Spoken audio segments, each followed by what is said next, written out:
Le lien, c'est Majid Oukasha. Tiens, il y a même le timer. Attendez, on regarde juste l'extrait parce que j'adore le fond d'écran. J'adore ce fond. L'idée de Pierre Lartier. Ah oui, j'ai jamais dit ça. Je dis juste que, en tant qu'identitaire, toute personne a à se réenraciner dans son pays, y compris les Juifs. Moi, j'avais oublié. J'avais oublié l'antisémitisme de ouf. Putain, le niveau. C'est quoi le pays des Juifs en fait? Retournez en Juifland. Retournez en Juifland là. Même s'ils sont là depuis des siècles en France, hein, mais et qui sont français. Moi, par exemple, Ça, c'est Majid Oukasha, là, l'autre là qui parle. C'est Majid Oukasha. je suis né en France, du coup, je fais quoi alors? Enfin, Voilà, là. Celui qui dit moi je suis né en France, du coup je fais quoi? C'est Majid Oukasha qui lèche le cul des racistes. Il y a des racistes qui lui mettent des petites calottes. On va dire ouais, t'es bien mignon le rebeu, mais tu dégages chez toi. Hein. T'es bien mignon, hein. Mais ça dégage. Hein. Écoutez bien. Ils sont là depuis des siècles en France, hein, mais et qui sont français. moi, par exemple, qui suis né en France, du coup, je fais quoi alors? Enfin, selon le. Écoutez, vous m'êtes fort sympathique, mais dans une politique de remigration, je vous dirais de rentrer chez vous, ouais. Ah, d'accord. D'ailleurs, on peut continuer sur ce débat-là, puisque on est un petit peu sur. Ah d'accord. D'accord. Je rentre chez moi. D'accord. Ah mais quelle merde. Mais putain, mais tu fais plus le show avec les musulmans qu'avec ça quoi. Ah d'accord. Sur le sujet, qu'est-ce qui distingue ce qui doit être réémigré de ce qui ne le doit pas? Est-ce que toutes les populations d'origine étrangère comptant immigrés, descendants d'immigrés de racines proches doivent rentrer au pays ou non? Pierre Lartier. Comme je vous disais tout à l'heure, la remigration, c'est une solution politique. C'est-à-dire qu'à la base, il doit y avoir un problème. Le problème aujourd'hui, c'est quoi? C'est une présence massive d'une immigration extra-européenne, principalement musulmane. On écoute juste quelques minutes de cet extrait parce qu'il est incroyable, les gens. C'est hallucinant. Cette présence d'immigrés extra-européens engendre tout un tas de conséquences néfastes sur la vie sociale et culturelle, et je dirais même civilisationnelle des Européens. C'est aujourd'hui. Rappelons que d'ailleurs, il a rien dit sur les Juifs, hein, Majid Oukasha. L'autre, il a eu un propos entièrement, totalement antisémite de ouf. Il a rien dit. Il a quand même dit, et d'ailleurs, c'est ce qu'on rappelle aux Juifs qui croient que le sionisme est une porte de sortie, ou qui croient encore plus que le ralliement avec l'extrême droite pour lutter contre les musulmans et tout, ou contre la gauche, est une porte de sortie. Non, les Juifs, faites gaffe à l'extrême droite. C'est ça l'extrême droite. C'est des gens qui vont dire les Juifs n'ont rien à faire en France. L'extrême droite est 100% antisémite. Aujourd'hui, 2400 mosquées, c'est 2 nouvelles mosquées par semaine, c'est des repas de sucre. Oui, Norca, oui, j'ai dit sioniste, mais lui, il serait plutôt en mode sioniste, c'est bien, dégager les juifs. Mais ça relie aussi ce qu'on dit, c'est que tu as des antisémites qui sont sionistes par antisémitisme. En mode, allez, dégagez les juifs. Dégagez en juifistan, là. Oui, en Israël, je m'en bats les couilles. Allez, dégagez. C'est ça qu'ils vont dire. Dans certaines piscines, des horaires pour les hommes et pour les femmes. C'est ça le fond du problème. Donc, la remigration, c'est une solution politique d'abord pour les immigrés extra-européens qui vivent d'ailleurs leur culture extra-européenne. Je veux dire, vous vous promenez dans certains quartiers de Paris, vous avez plus du tout l'impression d'être à Paris. Je pense que vous connaissez Barbès. Ouais, d'accord, j'appelle mes parents. Il y a un gars qui est totalement antisémite, qui est totalement raciste, qui lui a dit « Toi aussi, tu vas rentrer chez toi. » Je suis totalement d'accord, mais moi, je suis gentil. Moi, je suis un gentil français, moi. Moi, je suis totalement d'accord avec vous, monsieur. Hein, mais voilà, quoi. Et c'est ces gens-là qui vont alerter sur le fascisme que représenterait l'islam en France et qui, en même temps, vont bien sucer la bite des identitaires pour pouvoir rester dans un pays fasciste. Vous êtes des grosses de mer. Vous êtes des énormes de mer. Vous avez plus du tout l'impression d'être à Paris. Je pense que vous connaissez Barbès, Porte de Clignancourt. Je suis d'accord, j'appelle mes Paris la Médina de Paris. Donc je suis d'accord. Toutefois, rien que le mot. Mais vraiment, t'as pas de face. Respecte-toi, frère. Respecte-toi. Il y a un gars, il est totalement raciste en face de toi, il veut te virer. Et toi, t'es en mode, non, mais je suis d'accord, mais moi. Mais vraiment, mais t'as aucune face. T'as aucune dignité. Mais ça se voit que t'es plein des aides. Le mot immigré que vous employez, par exemple. Toutefois, le mot immigré que vous employez, en fait, je vois pas pourquoi je m'insérerais dedans dans l'absolu. Mes parents ont la nationalité française. Je suis né en France, en province, je suis français.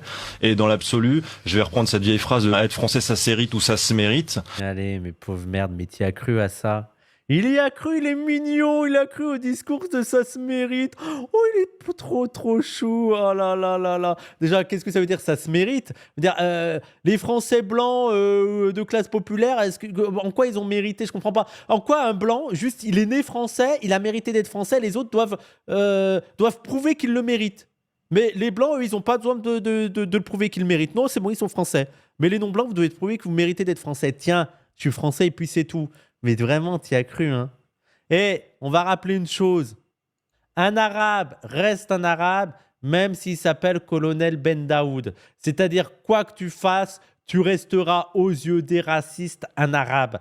Pour la petite histoire, très vite, colonel Ben Daoud, c'est quelqu'un qui a servi pour la France et il était décoré. Et il y a une seule personne pendant la décoration, une seule personne à qui, je crois que c'était une femme, une représentante, elle n'a pas dit bonjour à une seule personne et c'était le colonel Ben Daoud.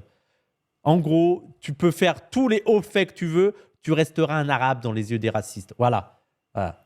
Donc arrête d'essayer de montrer patte blanche. Attends, je vais voir. Je vois pas je n'ai pas d'histoire particulière avec le pays d'origine d'ancêtre que j'ai, l'Algérie, et je ne me sens pas une fraternité avec ce peuple. Mon peuple, pour moi, c'est la France. C'est minable, c'est pathétique. Tu es pathétique. Défends les Français et la France avec ce livre qui me coûte beaucoup, effectivement, parce que c'est un livre très dangereux. Mais suce-lui la bite, là, qu'est-ce que t'attends?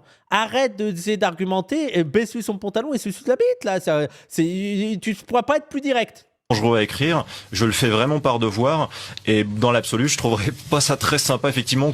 Je suis désolé, mais je trouverais ça pas très sympa, monsieur. C'est pas très sympa ce que vous faites, en fait.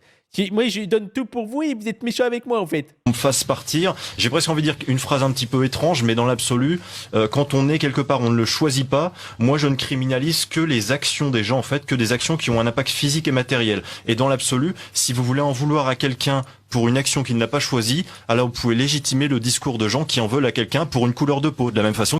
C'est un raciste en face de toi, t'es un abruti ou quoi? Il le dit. Mais c'est quand même bizarre, là, vous êtes en train d'en vouloir. Mais t'as même pas remarqué qu'il était profondément antisémite, là, au début, là, sa phrase sur les juifs?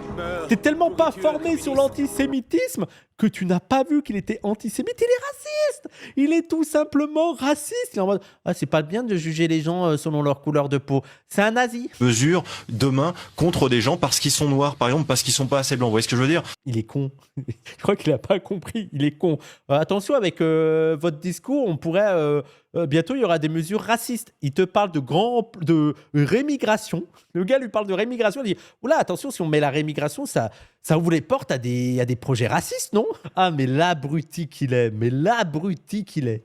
Donc moi, je préfère criminaliser uniquement les actes. Et rien que ça, une rémigration pour des étrangers qui sont en France, qui n'ont plus de travail, et leurs enfants, où ils posent des problèmes, ils ont des problèmes avec la justice, ok, ça peut s'entendre. Ah là là là là là là là. Mais dès l'instant où une personne a la nationalité française, votre projet, il est trop utopiste. Si je me mets de votre point de vue... Utopiste.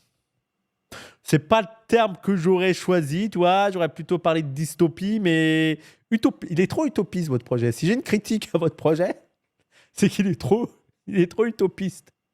Parce que je ne veux pas mettre de jugement de valeur là-dessus.